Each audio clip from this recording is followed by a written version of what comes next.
বিয়ার তারিখ হয়ে গেল, বিবাহ হলো আজকে বাসর রাত। খতিব সাহেব আজকে বাসর ঘরে যাবেন। আগের খতিবের মেয়ে তার স্ত্রী হতে চলছে।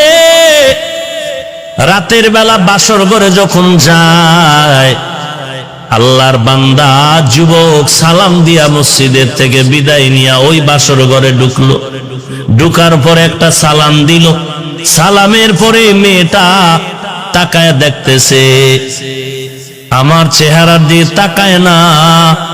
কেমন একজন খতিব আমি পাইলাম যে আমার কানের স্বর্ণের অলংকারের দিকে বারবার তাকায়, আমার গলার হার আর চেইনের দিয়ে তাকায়, আমার আঙ্গুলের স্বর্ণের আংটির দিয়ে তাকায়।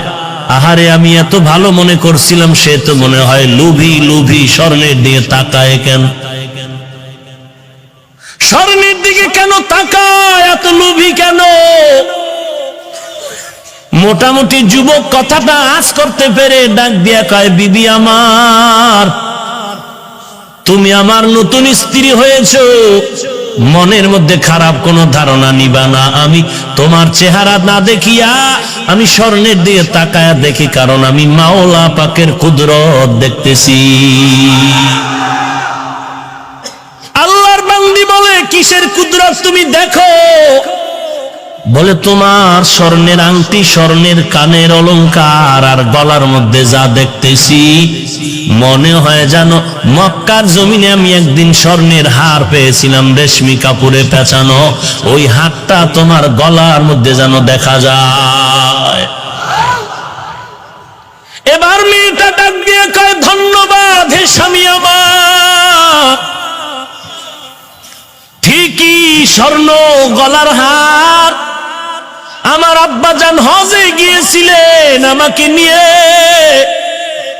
ওখানে গিয়ে আমার এই হার হারিয়ে গেল, রেশমি কাপড়ে পেঁচানো। আমার বাবা বড় ধনী, ওই হার হারিয়ে যাওয়ার পর আমার বাবা মক্কার অলিতে গলিতে ঘুরিয়া ঘুরিয়া কান্না করে বলেছিল, 1000 টাকা দিবে, 100 টাকা দিবে। আল্লাহর একটা বান্দা যুবক হাতটা পাইয়া আমার বাবারে দিয়েছে, বাবার থেকে হাদিয়াও নেয় নাই। আব্বাজান ওই যুবকটারে বহু তালাশ করেছে, কিন্তু আর খুঁজিয়া পায় নাই। কয়েক মাস আগে আমার বাবা ইন্তেকাল হয়ে যায়। এই সময় আমার হাতটা ধরে বাবায় কান্না করে বলেছি, এরে মা, তোর মতো একটা দিনদার স্ত্রী, একজন মেয়ে আমানত আমি কার হাতে রেখে যাব পাইলাম না। তবে আমার দিলের তামান্না, ওই মক্কার ওই যুবকটারে যদি পাইতাম, আমি তোরে তার হাতে আমানত দিয়ে দিত। ওই মক্কার ওই আমানত যুবকরা যদি পাইতাম, তোর মতো বান্দিটার আমি তার হাতে তুলে দিয়ে যাইতাম। আমি ওই যুবকের পাইলাম না, যে আমার হাতটা পাই আমার হাতে দিয়েছে, হাদিয়াও নেয় নাই। আমার বাবা আমার হাতটা ধরিয়া কান্না করে দোয়া করিয়া মরিয়া গেছে। আমি ওই দিন থেকে মাওলার দরবারে সিজদা করে কান্না করেছি, রে মালিক, আমার বাবার মনের আশাটা পুরাইয়া দাও, ওই যুবকের মিলাইয়া দাও, ওই আমানতওয়ালা যুবকের চাই। আজ মনে হয় যেন আমার দোয়া বাবার আশা কবুল হয়েছে। তোমার হারানো হার দিয়ে তুমি হাদিয়া নাও নাই, তুমি বলেছিলে আমার মাওলা আমারে হাদিয়া দিবেন। আজকে আমার মাওলা তোমার উপরে খুশি, শুধু আজকে হার তোমাকে দেয় নাই, বরং হারওয়ালা বান্দিকেও তোমাকে হাদিয়া দিয়েছে।